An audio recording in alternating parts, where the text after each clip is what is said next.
Imagine standing on a hill at twilight, where the wind carries the scent of baked earth and the ghosts of vanished empires. The valley below holds a silence so deep that centuries seem to collapse into a single held breath. This is Taxila, an ancient city whose very stones are a palimpsest of forgotten ambition and shattered glory. In the fading light, the ruins seem less like architecture and more like a half-erased map of human desire. Travelers have called it the crossroads of lost empires, but that title only hints at the weight of the mystery buried here. For over 1,000 years, this place was a crucible where Persians, Greeks, Mauryans, and Kushans collided and merged. And yet, as you walk among the silent foundations, the city itself refuses to offer a clear narrative. The ground is littered with fragments, a Corinthian capital resting inches from a Buddhist stupa, a Greek coin in a monk's cell. History expected a clean story of conquest and displacement, but Taxila offers something far stranger. It offers a labyrinth of peaceful coexistence, intellectual fermentation, and a sudden, devastating silence. The greatest minds of the ancient world once gravitated to this valley, drawn by whispers of a university that rivaled Alexandria. Here, legend says, the king's son mastered the arts of diplomacy, warfare, and cosmic philosophy. But the halls where they debated, the libraries where they stored their scrolls, have vanished almost without a trace. All that remains is a puzzle sculpted in schist, terracotta, and the oxidized memory of iron tools. Look closely at the earth beneath your feet, and you begin to sense the deeper anomaly we have come to explore. The story of Taxila begins not with a builder, but with a river and a geological artery older than any king. Perched between the Indus and the Jhelum, the site controlled the Grand Trunk Road, the pulsing vein of Asian trade. By the 6th century before Christ, the Achaemenid Persians swept in, folding the local tribes into a vast imperial bureaucracy. They brought with them a hunger for tax revenue and a genius for administration, scratching their presence into stone inscriptions. Then, in 326 BC, the distant rumble of another army echoed through the Khyber Pass. Alexander the Great led his phalanxes into the Punjab, and Taxila's ruler made a fateful, pragmatic choice. He opened his gates to the Greek storm, turning a potential massacre into a strategic alliance. The city filled with Hellenistic engineers, philosophers, and the heavy, sweet scent of Mediterranean wine poured into local cups. For a moment, the logic of empire seemed clear, one stone fortress stacked upon another. But then the anomaly begins to surface, visible in the very soil that veils the ruins. The Mauryan Empire swept the Greeks aside, and Emperor Ashoka embraced a doctrine of nonviolence, carving edicts on polished rock. The city did not resist. It transformed, absorbing the Dhamma like sunlight, soaking into a weathered sponge. Massive stupas rose from the plains, their whitewashed domes acting as beacons for a new spiritual consciousness. Where Greek logic had once reigned, Buddhist dialectics took root, creating a strange hybrid intellectual forest. It is here, in this crease of time, that the legend of the great university solidifies into archaeological shadow. They say 10,000 students from Babylon, China, and Syria once walked these cloisters, debating the nature of the soul. The medical school taught an intricate system of Ayurveda and surgery, a knowledge now only glimpsed in half-buried bronze instruments. But if you search for the lecture halls themselves, you find an infuriating void where monumental architecture should stand. This is the first great silence of Taxila, the physical disappearance of one of the ancient world's greatest centers of learning. Some researchers theorize the university was not a single building, but a loose network of monasteries embedded in the hills. Others whisper a darker hypothesis, that the library was burned so thoroughly that its very location became a secret. The artifacts offer clues, yet each answer unlocks a door to deeper confusion. Look at the Circap site.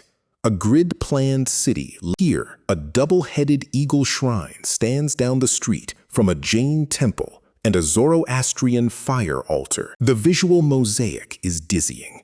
Buddhist palettes rubbed with vermilion, silver tetradrachms stamped with horned deities, spouted water vessels from Alexandria.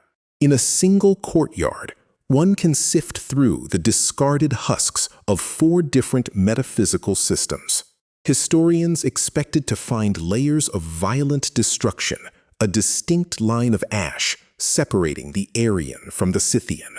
Instead, the stratigraphy reveals a more unsettling truth: gradual organic synthesis followed by a sudden, unexplained abandonment. The Central Asian Kushans brought their heavy, nomadic aesthetic, dressing the Buddha in the thick, pleated robes of a nomad king. They carved their dreams in the pale blue-gray schist, creating a cross-pollinated art form that still feels alien to the fixed gaze.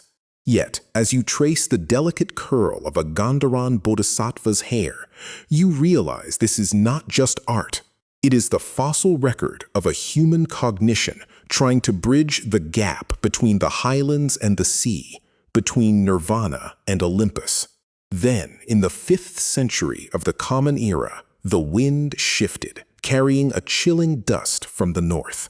The White Huns, a nomadic force of terrifying mobility and ferocity, descended through the mountain passes. Unlike those who came before, their relationship with Taxila was not one of synthesis or conversion. The archaeological record suddenly turns monochromatic. Ash pits, crushed skulls, and the frantic concealment of precious gold coins never reclaimed. The main narrative insists that the Huns destroyed the city, erasing its light in a single brutal winter. But whispers cling to the cracked mortar, hinting that the city was already dying from a spiritual and economic exhaustion. When you stand at the top of the Jolian monastery, brushing the dust from a millennia-old mortar, the destruction feels less like a battle and more like a fever.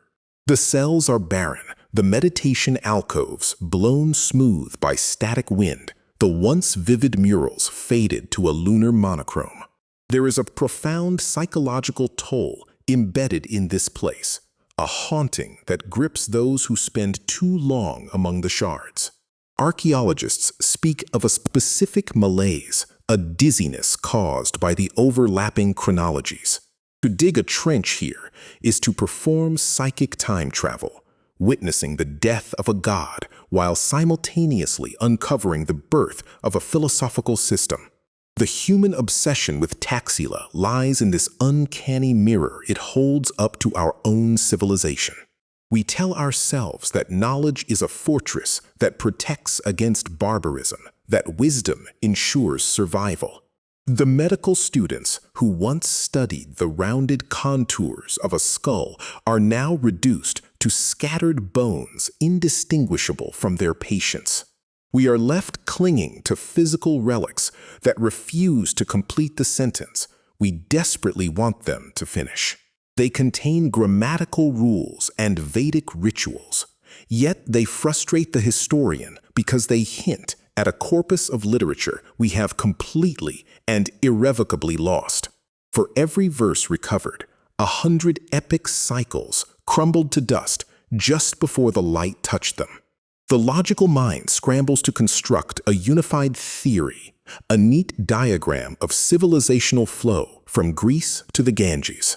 But Taxila shatters the diagram by refusing to be a station. It was a chemical reaction. The stucco heads of Greek philanthropists wear the elongated ears of the Buddha, their eyes half closed in a meditation that Homer never knew. Where archaeology attempts to draw borders, The artifacts show us a banquet of fluid identity. And this is where we must separate the cold fact from the desperate speculation. It is a fact that the stone screams of a Hellenistic chisel guided by a Buddhist prayer. It is theory, however, to claim that the initiate Thomas the Apostle rested here on his way to convert the Indian subcontinent. It is a fact that the geometric purity of Sirkap's layout implies a deep reverence for Western rationalism. It is lore, drifting through the twilight, that suggests a hidden vault exists deep within the Mora Moradu shrine, sealed before the Hunnic slaughter. The difference between what we can prove and what we feel in the marrow of our bones is the true subject of this investigation. Take a moment to observe the relief of the Scythian donor carved into the schist, holding a wreath of flowers. His face is a precise, rugged portrait of a man who lived, breathed, and doubted almost 2,000 years ago. He is not a symbol. He is a witness to a cataclysmic forgetting, his stone eyes forever looking past you into the approaching dust storm. The human toll of this mystery is measured in the restless sleep of the keepers who guard these sites by lantern light. We stand at the edge of this silence, yearning for a coherent signal from the past, but the city only broadcasts in fractured echoes. The eternal fade of Taxila is not a physical erosion. It is an ontological evaporation of meaning. As the stars emerge over the silhouette of the Margala Pass, you can feel the immense weight of what humanity does not know. The abyss here is not a void. It is a cacophony of voices, too garbled by time to separate into a story. We seek a singular truth, but Taxila suggests that truth was always plural, always hybrid, always a fragile negotiation rather than a monolith. There is a comfort in believing history is a solved puzzle, until you stand in the crucible of the ancient university and realize you cannot hear the lecture. The clockwork of empires grants us precise dates for the arrival of the Huns, but the inner psychosis of a dying civilization leaves no such fossil. We are compelled to dig, not just for the treasure, but for the reflection of our own inevitable decay. The Buddha's head, removed from its torso by a Hun sword, smiles through the agony in a museum spotlight, a testament to the futility of destruction against aesthetics. As the final torch flickers out in the Jaulian trough, the shadows reclaim the meditation cells, swallowing the precise angles of the Kushan masons. Here, in the dense blackness, you confront the enduring enigma, a civilization that knew everything about the harmony of the body and the spirit, and yet could not survive the dissonance of history. Was Taxila destroyed, or did it simply reach a saturation point of memory so dense it chose to dissolve? The fog of antiquity rolls in, and the crossroads is empty once more, save for the jackals and the relentless, questioning wind. The city is a testament to a labyrinth we are still wandering, a maze where every exit leads back to the realization that the center is missing. As you turn to leave the ancient mound, you carry a piece of its impossible geometry within you, a shard of a broken mandala. And in that sleepless instant before dawn, the stones we have left behind continue their silent, patient conversation, waiting for ears we have not yet evolved.